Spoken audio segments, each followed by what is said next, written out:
네, 안녕하십니까. 지난주까지 교육 철학과 또 교육에 대해서 공부를 하면서 철학하는 방법에 대해서 세 가지로 지난주에 정리를 했습니다. 그리고 철학의 영역에 대해서 또한 세 가지로 공부를 했죠. 그래서 지난주에 한 것들을 다시 한번 복습을 하고 오늘 강의를 본격적으로 시작하도록 하겠습니다. 먼저 철학하는 방법에 대해서 여러분들 한번 다시 떠올릴 수 있기를 바랍니다. 방법이 중요하거든요. 방법을 알아야 할 수 있습니다. 그래서 우리가 교육 철학을 배우는 첫 번째 중요한 목적은 방법을 배워서 여러분들이 교육 철학을 할 수 있는 것이 가장 중요합니다. 왜냐하면 우리 학기 초에 강의를 했던 것처럼 배우기만 하고 할 수 없는 상태가 된다고 하는 것은 그 배움의 많은 부분을 그 소중한 가치를 상실하는 것과 마찬가지입니다. 배워서 할 수 있도록 하는 것이 공부에 있어서 매우 중요합니다. 교육에서 매우 중요한 일이죠. 그래서 우리가 짧은 시간 동안 교육 철학을 공부하게 되어 있지만 이것을 공부를 해서 방법을 배워서 여러분들이 마음만 먹으면 언제든지 교육 철학을 철학자들과 똑같은 방법으로 할 수 있도록 하는 것, 거기에 초점을 두고 여러분들이 공부를 해야 됩니다. 그러면 철학을 하는 방법을 세 가지로 한번 다시 정리를 하겠습니다. 기억하겠지만 첫 번째 방법이 무엇이었죠?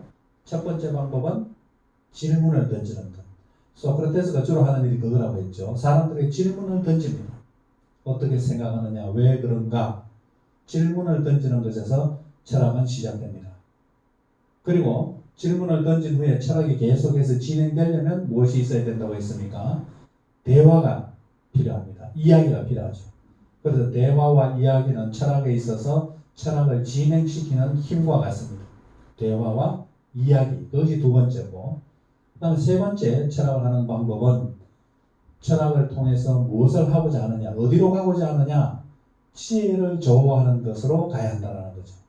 그렇지 않으면 쓸데없는 이야기와 잡담으로서 허송세월 하게 되면 곤란한 일이 되잖아요. 그래서 공허한 이야기를 하는 것이 아니라 그 대화를 통해서 무언가 참된 것을 깨닫는 지혜로 나가야 된다는 것이죠. 그 지혜는 지식과 구별되는 것이라고 했습니다. 지혜는 가치가 있는 어떤 삶의 상태, 이와 같은 것을 지혜라고 말할 수 있겠죠. 그래서 그 세 가지를 잘 기억하고 질문을 던지고 대화를 하고 참된 것을 좋아하고 추구함으로 해서 교육 철학자 혹은 철학자들이 하는 일과 동일한 일을 여러분들은 할 수 있게 된다. 그런데 방법을 안다고 해서 금방 여러분들이 그것을 잘할 수 있게 되는 건 아니죠. 그것을 잘하려고 하면 방법을 가지고 반복적으로 연습하고 익숙하게 되도록 연습을 해야 됩니다. 여러분, 학습이라고 하는 말을 알고 있죠. 학습이라고 하는 것은 두 가지 행위가 결합된 겁니다. 학습이라고 할 때 학은 배우는 겁니다. 1차적으로 배우는 것이죠. 그러면 습은 뭐냐? 배운 것을 익숙하게 만드는 과정이 습이죠. 그 두 가지가 합쳐져서 학습이에요. 배우기만 하고 연습하거나 익숙하게 만들지 않으면 학만 있고 습은 되지 않은 겁니다. 학습되지 않은 것이죠. 철학도 마찬가지입니다. 비유로 들었던 운전도 마찬가지죠. 한번 해보고 연습하지 않으면 잘할 수 없는 것과 마찬가지입니다. 철학도 배우는 방법을 알고 연습을 해서 익숙하게 되어야 됩니다. 그것이 철학의 세 가지 철학하는 방법이었고, 그 다음에 철학의 영역 하나는 있는 것에 대한 질문을 묶어가지고 그 질문의 영역을 존재론이라고 하는 영역이다, 이렇게 불렀습니다. 두 번째 영역은 아는 것에 대해서 그 질문들을 묶어가지고 그 영역을 인식론이라고 하는 영역으로 말했죠. 세 번째 영역은 사람들이 좋아하고 또 아름답다 생각하고 선하다고 생각하는 이와 같은 것을 통틀어서 가치에 대한 질문으로 묶어서 세 번째 영역은 가치론, 이렇게 이야기를 했습니다. 그러나 세 가지, 철학하는 방법을 세 가지를 기억하고 철학의 영역 세 가지를 기억하면 여러분들은 철학을 할 수 있는 준비가 다 되었다, 이렇게 볼 수 있습니다. 이와 같은 기초 위에 오늘부터는 전통적인 철학과 교육의 관계를 한번 살펴보고자 합니다. 오늘 주제를 세 가지로 먼저 앞으로 강의를 하게 될 세 가지 내용을 먼저 소개하겠습니다. 첫 번째는 관념론과 교육입니다. 관념론이라고 하는 철학이 어떤 철학인지 그것을 이해를 하고 그것을 교육과 연결시켜서 공부를 해보고자 하는 겁니다. 두 번째 철학은 실제론이라고 하는 철학입니다. 실제론은 어떤 철학이고 또한 어떤 특징을 가지고 있는가 그것을 이해를 하면서 그것을 교육과 연결해서 살펴보면 교육 철학을 하는 게 되는 거죠. 그리고 세 번째 살펴보고자 하는 철학은 실용론 혹은 실용주의라고 부르는 철학을 이해를 하고 그것을 교육과 연결해서 살펴보고자 하는 겁니다. 자, 그러면 하나씩 한번 살펴보도록 하겠습니다. 먼저 오늘 첫 번째 관념론과 교육에 대해서 자료를 보면서 강의를 하도록 하겠습니다. 관념론이라고 하는 말은 다른 말로 표현할 때 관념론이라고 하는 것은 아이디얼리즘 이렇게 말합니다. 아이디얼리즘. 또 다른 말로 아이디얼리즘을 유심론이라고 말하기도 합니다. 유심이라고 하는 말은 오직 마음에 있다 이런 뜻이죠. 오직 마음에 있는 것이다. 진정한 것은 어디에 있는가? 오직 마음에 있다. 이런 주장을 할 때 존재론적으로 볼 때는 유심론이다. 관념론을 그렇게 부를 수도 있습니다. 그리고 관념론에서는 무엇을 가치 있다고 생각하느냐 하면 완벽하고 가장 이상적인 형태를 가치 있다고 생각합니다. 대충이 아니고. 그래서 가치를 따질 때의 관념론을 부르는 이름은 이상주의다. 이렇게 이야기를 합니다. 그러나 관점에 따라서 이렇게 부르기도 하고 저렇게 부르기도 하고 여러분들 친구들은 누구라고 부르고 또 부모님들은 가정에서 또 다른 이름으로 부를 수도 있죠. 관점에 따라서 마찬가지로 관념론에 대해서도 유심론, 이상주의 이렇게 부르지만 사실은 같은 철학을 다른 관점에서 부르는 것이다. 이렇게 생각하면 되겠습니다. 먼저 이 관념론을 이해하기 위해서 우리는 아이디얼리즘이라고 하는 그 단어를 분석을 해봐야 됩니다. 아이디얼리즘을 왜 아이디얼리즘이라고 하느냐?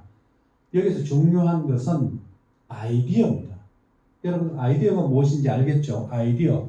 무엇을 생각해서 떠올리는 것을 아이디어라 이렇게 말하지 않습니까? 빨간 사과를 우리는 두 가지로 생각할 수 있습니다. 눈으로 봐서 여기에 빨간 사과가 있구나 라고 말할 수도 있고 아니면 전혀 보여주지도 않고 그냥 말로 제가 빨간 사과를 아이디어로 생각 속에 떠올려 보세요. 이렇게 말하면 여러분들은 보지 않아도 여러분의 생각 속에 빨간 사과를 떠올릴 수 있습니다. 그때 떠올리는 것 바로 그게 아이디어입니다. 정삼각형도 마찬가지입니다. 여러분은 정삼각형을 눈으로 볼 수 있습니까? 여러분들은 아마 책이나 여러 가지 그림을 통해서 정삼각형을 보았다 이렇게 말할 수 있는데 보는 것 말고 정삼각형을 개념적으로 생각해서 여러분들은 머리에 떠올릴 수가 있습니다. 세 변의 길이가 같고 내각의 크기가 같은 세모난 모형을 떠올려라 이렇게 말하면 세 변의 길이가 똑같고 내부에 있는 내각이 똑같은 것을 여러분들은 떠올릴 수 있습니다. 그게 바로 정삼각형의 아이디어입니다. 그러면 그 정삼각형은 어디에서 어떤 형태로 존재합니까? 정삼각형은 달리 말하면 어디에 있습니까? 책에 있습니까? 여러분들의 생각과 여러분들의 관념 속에 여러분들의 생각 속에 있습니까? 정삼각형이 어디에 있습니까? 책에 있는 정삼각형이 아니라 아이디어로 떠올린 정삼각형 여러분들의 관념 속에 들어있다는 거예요. 그래서 정삼각형을 중심으로 설명을 계속해서 해보자면 정삼각형을 여러분들은 그림에 그려진 것 아니면 책 속에 있는 세 변의 길이가 같고 내각의 크기가 세 개가 같은 것을 눈으로 보고 이게 정삼각형이구나 이렇게 생각할 수도 있겠고 또 반대로 그림을 보지 않고 그냥 여러분들의 순수한 생각의 힘만으로 해서 세 변의 길이가 같은 것을 떠올리고 그것을 머릿속에 그릴 수가 있겠죠. 그러니까 두 가지 형태로 존재하는 정삼각형이 있다라고 할 때 그러면 진정한 정삼각형은 어떤 것인가? 눈으로 보는 게 진정한 정삼각형인가? 아니면 여러분들의 생각으로 떠올린 정삼각형이 진정한 정삼각형인가? 이런 질문입니다. 당연히 여기 아이디얼리즘에서는 무엇을 진정한 정삼각형으로 생각하는가? 눈으로 체계보는 것들은 다 오류가 있다고 생각합니다. 오차가 있다고 봅니다. 그러나 아이디어로 머리에 떠올리는, 여러분들이 머리에 떠올리는 정삼각형은 완벽한 정삼각형이죠. 오차가 없는 거죠. 그런데 세 변의 길이에 오차가 조금이라도 있다면 그것은 정삼각형입니까? 아닙니까? 오차가 있으면 그것은 정삼각형이 아니죠. 정삼각형의 정의는 세 변의 길이가 완벽해야 되잖아요. 그래서 진정한 가장 이상적 형태의 정삼각형은 어디에 있는가? 관념 속에 아이디어 형태로 존재한다. 이렇게 말할 수 있습니다. 그러면 여기서 한마디로 더 이상한 주장을 하게 되면 이렇습니다. 여러분들은 지금까지 정삼각형에 대해서 많이 들어왔지만 눈으로 볼 수 있는 것들은 단 한 번도 눈으로는 정삼각형을 보지 못했다. 이렇게 말해야 돼요. 왜냐? 책에 있는 거나 그림으로 그려진 것은 누군가 사람이 그렸기 때문에 완벽할 수 없죠. 조금의 오차도 없는 이와 같은 것은 책에 있을 수 없는 거잖아요. 아무리 잘 그렸다 하더라도.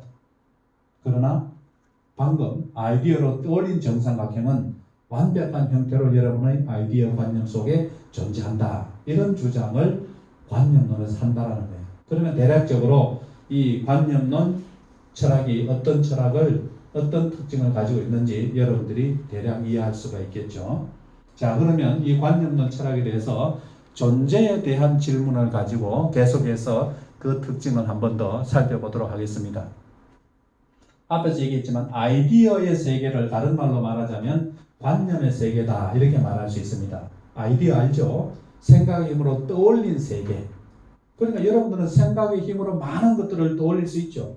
저 미국에 있는 친구를 보지 않아도 동영상으로 통화를 하지 않아도 그냥 생각해서 떠올릴 수 있잖아요. 저 아프리카에 있는 어떤 대상을, 어떤 사람을 여러분들은 생각의 힘만으로 떠올릴 수 있어요. 아프리카 가보지 않아도 여러분들은 아프리카를 생각할 수 있죠. 그러니까 이와 같은 생각으로서 존재하고 생각으로서 있는 세계, 이것을 관념의 세계라고 합니다. 그러니까 사람마다 엄청나게 관념론, 관념의 세계로 보자면 매우 넓은 세계를 가지고 있는 거죠. 생각하는 게 그 사람의 세계입니다. 가보지 않아도, 직접 체험하지 않아도. 그런데 더 중요한 것은 관념론에서 주장하는 것은 사람이 어떤 선택을 하거나 행동을 할 때 어떤 기준으로 선택하고 행동하느냐, 관념 속에 있는 어떤 기준을 가지고 자기의 인생을 선택하기도 하고 자기의 인생을 행동한다는 거예요. 그냥 막 행동하는 게 아니고 자기의 머릿속에 관념 속에 있는 어떤 기준에 따라서 선택하고 행동하니까 그 관념으로 있는 그 아이디어의 세계가 매우 중요한 거죠. 자, 예를 들면 이렇습니다. 예를 들면 국가가 있습니다. 국가는 무엇인가? 국가는 우리가 흔히 정리할 때 영토가 있어야 되고 국민이 있어야 되고 또 뭐 주권이 있어야 된다. 이런 개념적으로 국가에 대해서 설명을 할 수가 있는데, 그러나 그 개념적인 설명은 국가에 대한 어떤 땅이나 혹은 국가에 대한 어떤 정부, 국가를 대표하는 정부나 이런 것들이 아니라 관념론에서 뭐라고 말하느냐 하면 국가에 대한 국민의 생각이다. 이렇게 말합니다. 그러니까 대한민국에 대해서 사람들이 각자 생각하는 게 다 다를 수가 있어요. 다 다를 수 있죠. 그 사람에게는 그런 모형이 아이디어에 있는 대로 그게 그 사람의 국가입니다. 또 다른 사람에게는 다른 형태로 존재하는 아이디어로서 그 사람에게 있어서 그것이 국가입니다. 이것이 공통된 관념 속에 있는 것이 서로 비슷한 공통점이 많을 때에 그 국가는, 그 국민들은 단일성이 높다고 생각합니다. 단일성이 높다 이렇게 말합니다. 그런데 한 국가에 살면서 그 국가에 대한 생각이 너무 달라요. 극과 극이에요. 그러면 한 울타리 안에 한 국민이라고 할지라도 사실은 다른 나라에 사는 것과 마찬가지입니다. 오늘날 우리나라의 현실이 그와 비슷하지 않습니까? 똑같은 대한민국인데 거기에 대한 생각이 너무 다른 거예요. 그러니까 비슷하면 단일성이 높은데 그 국가에 대한 생각이 너무 다르다면 사실은 대한민국 국민이라고 하지만 사실은 다른 나라에 사는 것과 마찬가지입니다. 왜? 관념 속에 존재하는 국가에 대한 개념이 다르기 때문입니다. 이런 것들을 주장하는 것이 바로 관념론입니다. 상당히 재밌는 철학이라고 말할 수 있죠. 인간의 내면 세계를 진지하게 생각하는 철학이라고 말할 수가 있죠. 그러므로 진정한 존재는 관념론에서는 항상 관념 속에 아이디어 안에 있다 이렇게 얘기합니다. 그러면 현실에서 존재하는 눈으로 보고 사람이 현실적으로 확인할 수 있는 대상들은 뭐냐? 그것은 진짜의 모형이다 이렇게 생각합니다. 책에 있는 정삼각형은 사람들의 아이디어 속에 있는 진짜 정삼각형의 복사판이다 이런 뜻이에요. 모형입니다. 진짜는 어디에 있다고 했습니까? 사람들의 관념과 사람들의 마음 속에 있는 거고 생각 속에 있는 거고 눈으로 인간이 감각으로 확인할 수 있는 대상들은 그 관념 속에 있는 것을 모형으로 확인하게 되는 것이다. 모형과 진짜의 차이입니다. 플라톤이 그런 이야기를 했죠. 사람들의 아이디어에 있는 것들이 진짜고 현실에 존재하는 것들은 그 아이디어의 모형이고 복사판이다 이런 얘기입니다. 자, 그러면 여기에서 우리가 존재론적으로 여러분 자신의 진정한 존재는 그러면 어디에 있는 건가? 여러분은 어디에 있는가? 어떤 형태로 존재하는가? 여러분들의 몸이 진정한 여러분의 존재인가? 아니면 여러분들의 생각과 마음으로 합쳐져 있는 아이디어로 존재하는 그 세계, 정신과 생각으로 존재하는 여러분 자신, 그것이 여러분의 진정한 모습인가? 이렇게 두 가지, 몸인가 마음인가? 진정한 자아는 어디에 있는가? 이런 질문을 던질 수 있겠죠. 당연히 관념론에서 진정한 자아는 마음과 생각으로 존재하는 존재다 이렇게 이해하는 거예요. 그게 진짜라는 거예요. 몸은 여러 가지로 변형되기가 쉽고 변하기 쉽지만 마음은 몸에 비해서 훨씬 더 지속된다. 그게 진정한 실체다 이런 얘기를 합니다. 두 번째, 정삼각형을 그림을 통해서 한번 여러분들이 생각하는데 지금 화면에 있는 정삼각형을 여러분들은 눈으로 볼 수 있습니다. 눈으로 볼 수 있죠. 저게 정삼각형, 눈으로 보는 정삼각형입니다. 그러나 이것을 만약에 눈을 감아보세요. 자, 눈을 감고 정삼각형을 한번 떠올려 보세요. 화면에 없어도 눈을 감아도 시각을 차단해도 여러분들은 마음속으로 생각의 힘으로 정삼각형을 여러분들은 확인할 수 있습니다. 마음속에 그려낼 수 있다는 거죠. 관념론자들은 바로 마음으로 그려낼 수 있는 완벽한 세변의 길이가 똑같은 바로 그 정삼각형이 진정한 정삼각형, 그것이 진정한 실체다 이렇게 얘기합니다. 자, 그러면 다음 인식에 대한 아는 것에 대한 질문을 통해서 이 관념론 철학의 특징을 한번 살펴보도록 하겠습니다. 관념론에서 인식은 어디에서 일어나느냐 하면 정신작용에 의해서 어떤 것을 인식하게 된다. 생각을 통해서 어떤 것을 인식하게 된다. 이렇게 주장을 합니다. 자, 예를 들면 모든 사람은 죽는다 라고 하는 사실을 알 수가 있습니다. 그리고 소크라테스는 사람이다.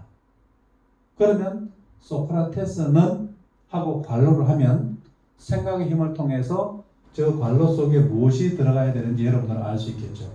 모든 사람은 죽는다라는 사실을 알고, 그게 맞죠? 모든 사람은 죽죠. 죽지 않는 사람은 없습니다.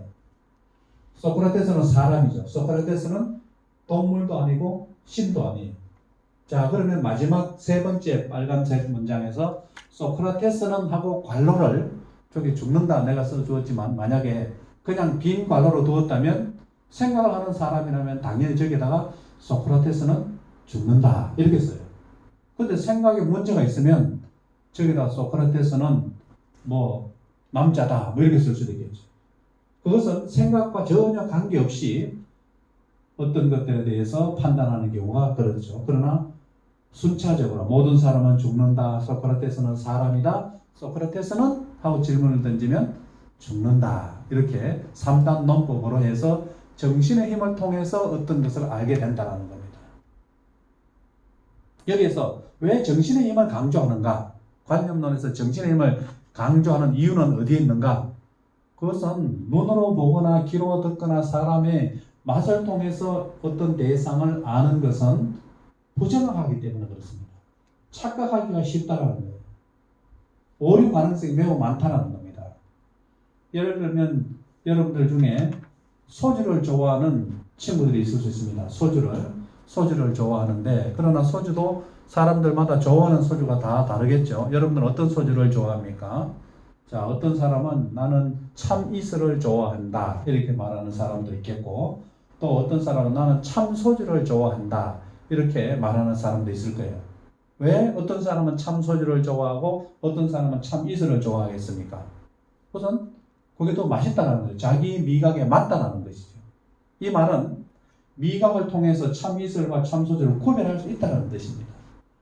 그런데 정말 사람이 그 정도로 구별해낼 정도로, 구별해서 그것을 참이슬을 더 좋아하고 참소주를 더 좋아한다고 할 정도로 민감하게 사람들의 미각이 그 정도로 완벽하냐? 실험을 해보면 때로는 구별할 수 있는 경우도 있지만, 그러나 많은 경우에는 혼동한단 말이에요. 미각이 착각을 일으키기 쉽다는 거예요. 처음에는 한두 잔 먹을 때는 구별할 수 있겠지만, 소주를 한 병 정도 마시고 난 다음부터는, 이게 참소주인지 참이슬인지 구별도 못하고 다 맛있다고 잘 먹어요. 왜 그렇습니까?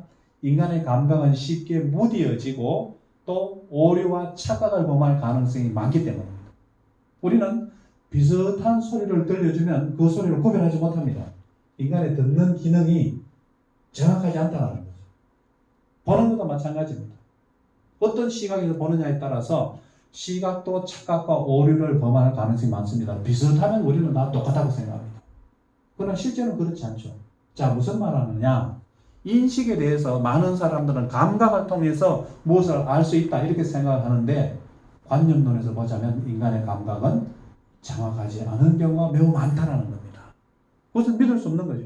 중요한 결정과 중요한 판단을 하는데 인간의 감각에 따라서만 만약에 판단을 한다고 하면 오류투성이 어떤 결정을 할 가능성이 많다는 겁니다.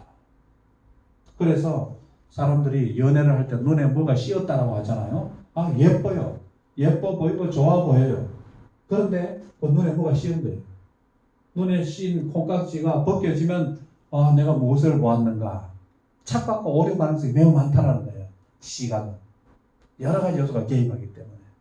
그래서 감각에 의해서만 어떤 중요한 결정과 판단을 할 때에는 잘못하면 위험한 상태가 될 수 있다. 이렇게 말할 수 있겠죠. 그러므로 이렇게 말합니다. 인간은 동물이나 기계와 같이 인식하지 않는다. 기계적으로 어떤 것을 인식하지 않는다. 이것이 관념론의 특징입니다.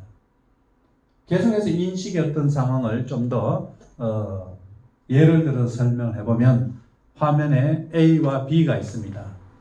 자, 맨 위에 A, B, 아무런 기호도 없는 A와 B가 있습니다. 이 두 가지 중에 A와 B 중에 어떤 게 더 큽니까? 크기를 비교한다면 아무런 표시가 없을 때, 화면상으로 볼 때는 B가 조금 더 커 보이죠. 그러나 또 어떤 각도에서 보면, 다른 각도에서 보면, A 가까운 쪽에서 보면 A가 좀 더 큰가 이런 생각을 할 수가 있어요. A, B 사실은 글자 폰트로는 다 똑같은 크기입니다. 그런데 이게 어떤 게 더 큰가 이렇게 물었을 때, 눈으로 보았을 때 어떤 판단을 하기가 애매모호하다는 겁니다. 비슷하면 시각은 구별하지 못한다고 했잖아요. 그러나 밑에 두 번째 A, B는 어떤 게 더 큽니까? 애매모호하지 않습니다. 두 번째는 무엇이 있기 때문에 부등호가 B 쪽으로 가 있죠. 그래서 애매모호하지 않고 확실하게 기호가 B가 크다라는 사실을 확실하게 나타냅니다. 자, 그럼 저 부등호는 뭐냐? 사람들 사이의 약속이죠. 저 표시가 있으면 저것이 입을 벌리고 있는 쪽이 더 크다라고 하는 약속입니다. 약속이 있기 때문에 이제는 눈으로 보아서 판단하지 않고 기호를 보고 B가 크다 확실하게 얘기한다는 거예요. 시각적으로 판단하지 않는 것이죠. 자, 세 번째는 더 재밌는 그림입니다. 세 번째 A, B, B, C, A, C 이렇게 돼 있죠. A와 B가 어떤 게 더 큰가? 부등호가 있으니까 B가 당연히 더 크죠. 자, 두 번째 B와 C는 그러면 어떻게 더 큰가? C가 더 크다. 부등호가 입을 그쪽으로 C 쪽으로 벌리고 있죠. 의심하지 않습니다. 부등호를 보고 확실하게 말합니다. 애매모호하다 말하지 않습니다. 자, 마지막으로 어떻습니까? A와 C는 그러면 어떤 게 더 큰가? 어떤 게 더 큽니까? 여러분들 볼 때 A가 큽니까? C가 큽니까? 눈으로 보면 눈의 판단은 당연히 A가 크다 이렇게 말합니다. 눈으로 보서는 분명히 A가 크잖아요. 누구라도 다. 그런데 생각을 해서 논리적으로 판단을 해보면 앞에 것을 다 생각해서 A와 B 중에서 B가 크고 B와 C 중에서 C가 크고 그 다음에 A와 C는 그러면 어떤 게 더 큰가? 이런 질문을 이성적으로 판단을 해보면 C가 더 크다라고 대답을 한다라는 거예요.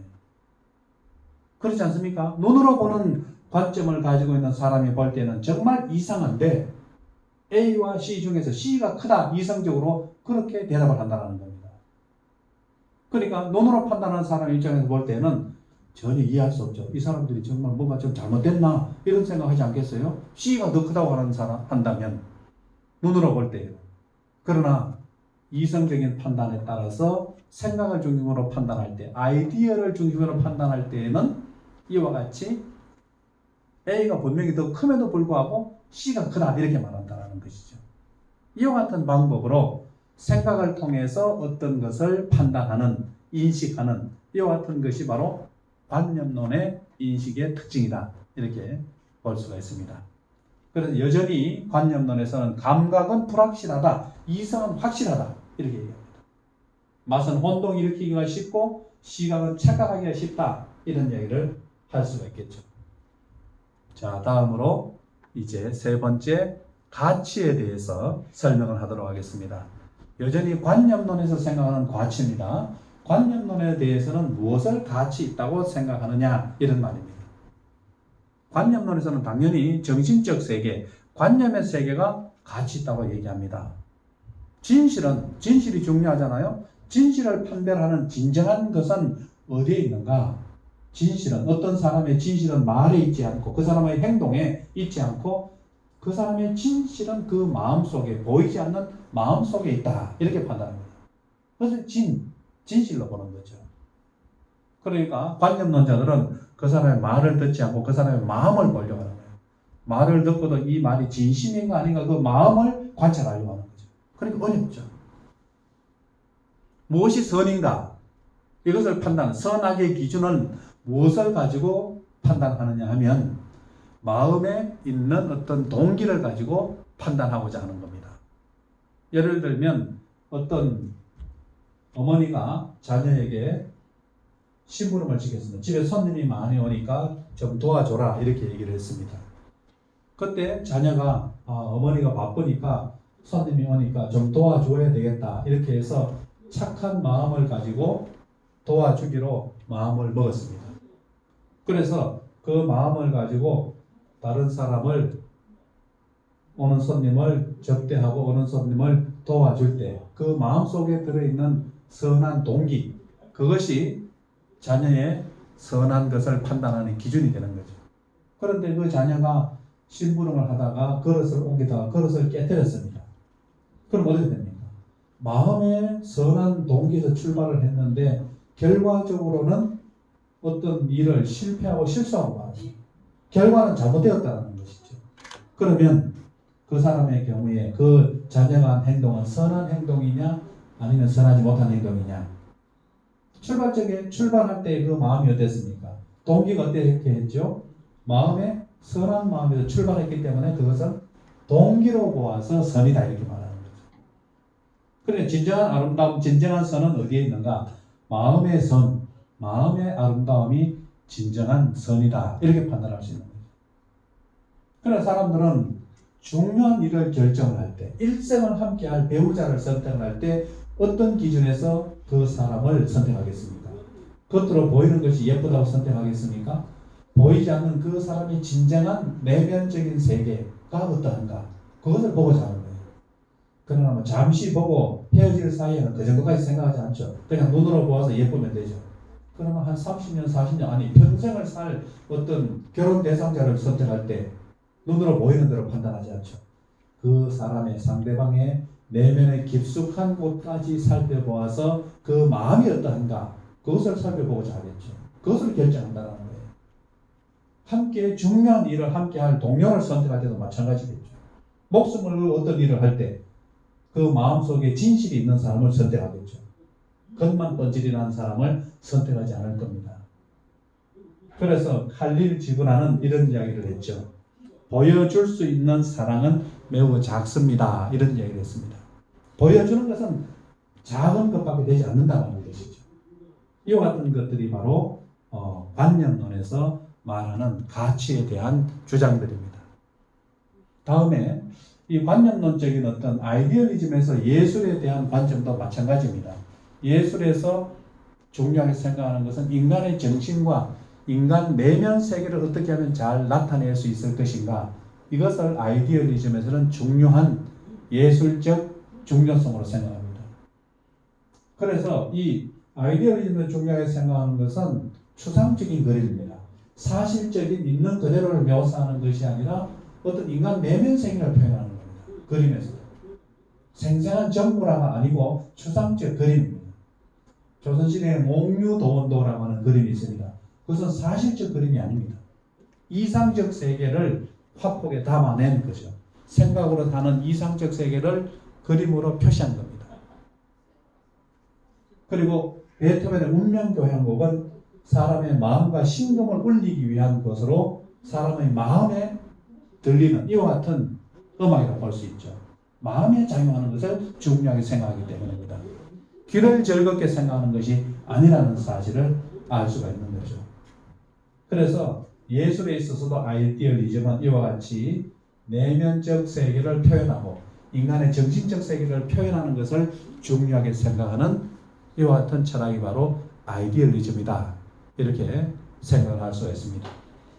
짧은 시간에 이 관념론, 아이디얼리즘을 설명하기가 매우 한계가 있지만, 그러나 이와 같은 존재와 인식과 가치를 중심으로 해서 내면 세계, 인간의 정신적인 세계를 중심으로 철학을 전개하는 것이다.